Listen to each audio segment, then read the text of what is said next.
कहानी का कैसा मुंह लटकौले बड़ा था। अरे कैसा मुंह लटकौले बड़ा था। अरे कुछ ना काका लावा घूम भरा मछली लाई। अच्छा कितना लाई?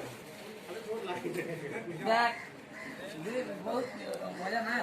हाँ फिर से लीजिए एक बार यह तो कहना फिर से लाइन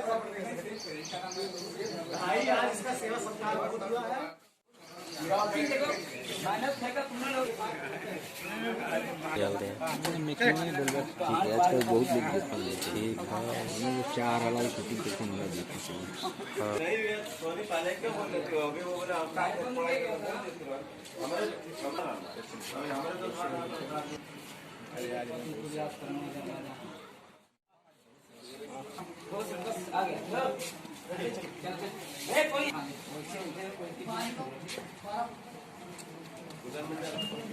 अरे यार ये बोले थे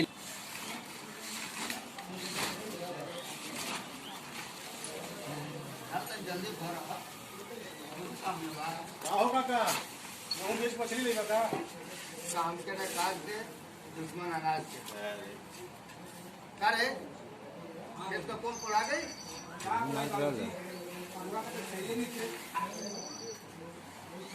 हम जाए तो इसको से कोनो काम ना हो हमारे तो चाय फरुआ से का खेत पड़ा उड़ाते नहीं थे तो तनी संभाल के चलत भी रहता का संभाल के चला कोई फरुआ मरने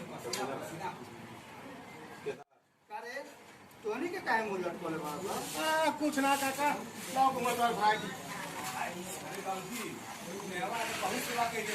अरे वो ना काका गाना नेवा के ना पूरी बना ले सब्जी बना ले हलवा बना ले इतना खवा दिए तो बहुत दर्द होता अरे